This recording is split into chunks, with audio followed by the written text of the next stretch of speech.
everybody, welcome back. My name is Cassie, and today I am doing my weekly reading update. So all the books that I read this week, all the ones that I'm currently reading, and what I'm planning to pick up next.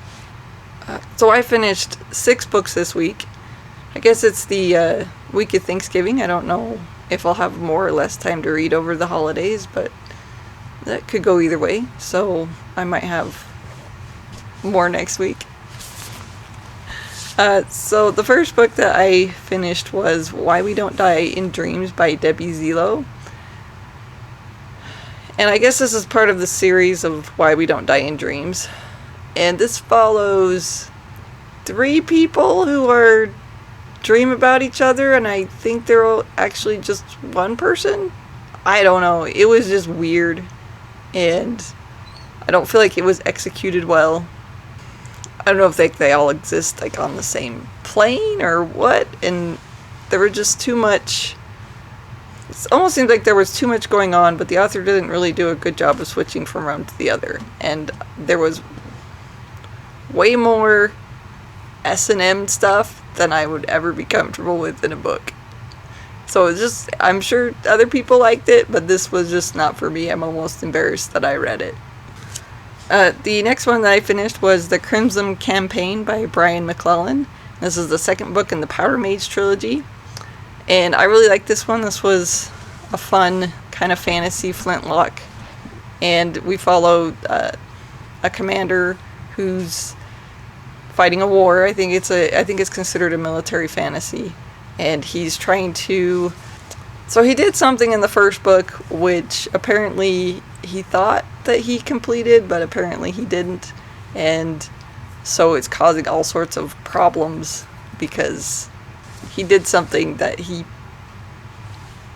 I guess he should have done it, but it didn't quite go the way that he wanted. I don't want to give any spoilers, so I won't say exactly what he did. This had some really interesting parts where like the armies are marching and they've run out of food, and so they're like having to kill their horses and eat the horses and stuff because they don't have anything else to eat. That was kind of an interesting aspect to put, like when the war's not going the way that they expect, or it's taking longer, and they're just trying to survive to get to the next battle and hopefully end it all. The next one that I finished was Ship of Magic by Robbin Hobb, and this is the first book in the Live Ship Traders.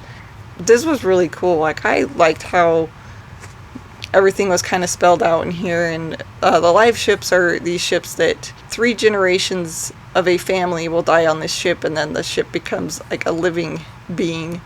They're carved out of this special wood called wizard wood that makes them alive, and of course it comes at great cost to them. To the family, they're very expensive, and no one really knows like where the wizard wood comes from.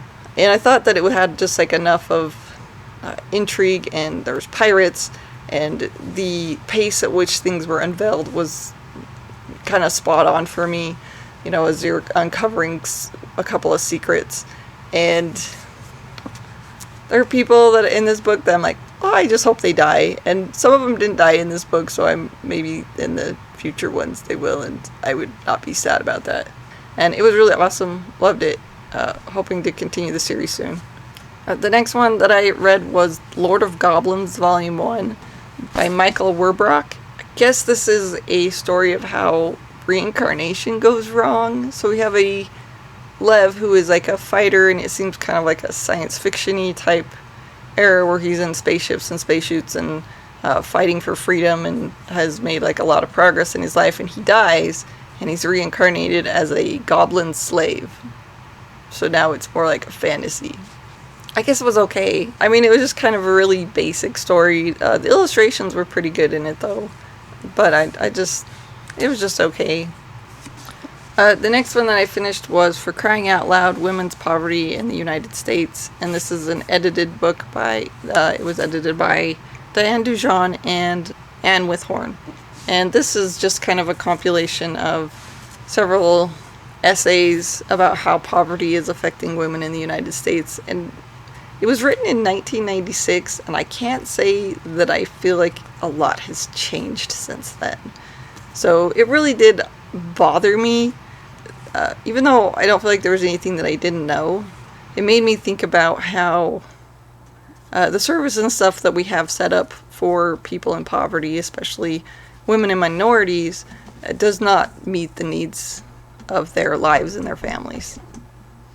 Which I don't think is a surprise to anyone. So, I really liked it, but it really pissed me off. And the last one that I finished was The Adventures of Sherlock Holmes by Sir Arthur Conan Doyle.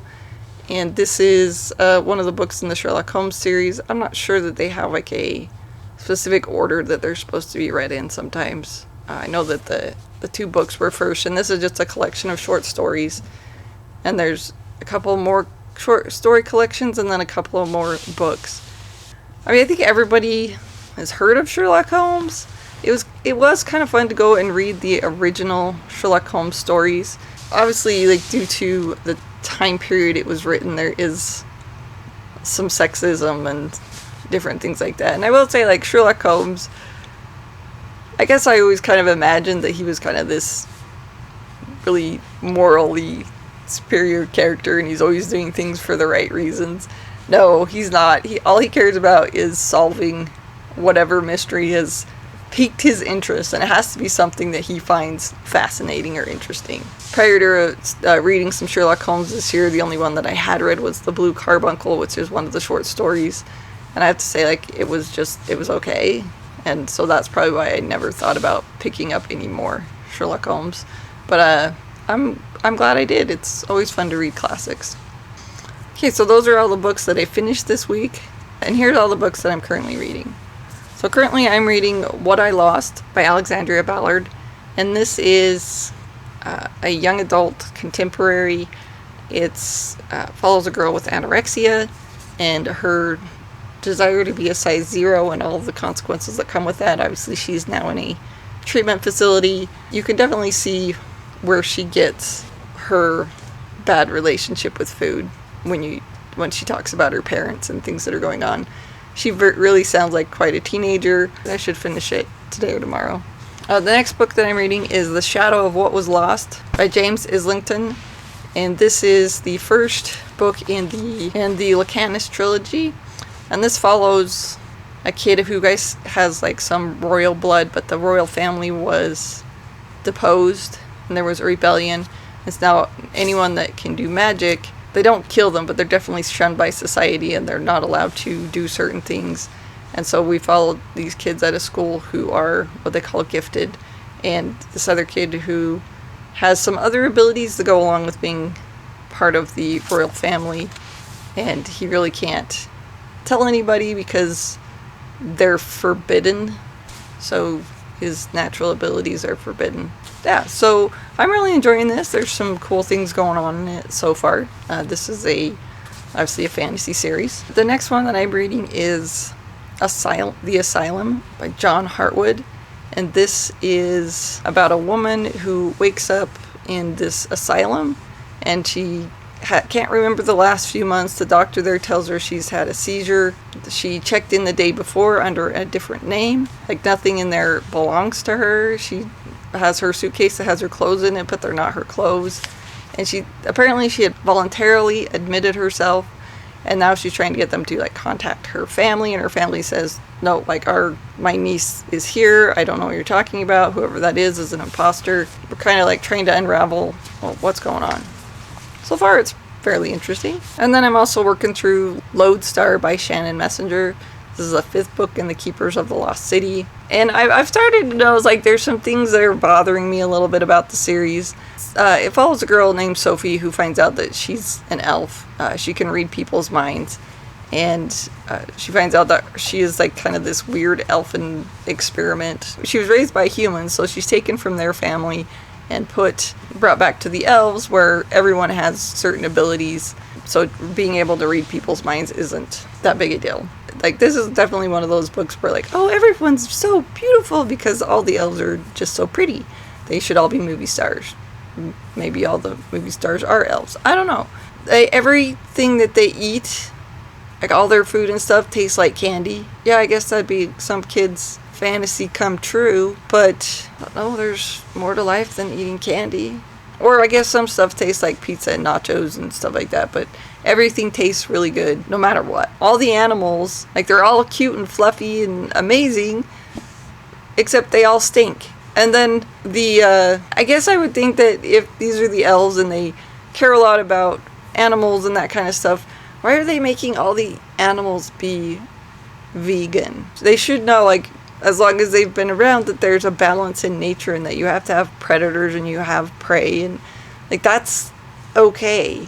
But no, all of the animals have to be vegan, and they have to find a vegan supplement that they can eat. It kind of bothers me. Like, I think predators are just, like, wolves are just as great as deer, like, and I would think as people who are protectors of all species would understand that. But I'm still enjoying the series, and I'll definitely continue it, and my kids are enjoying it too.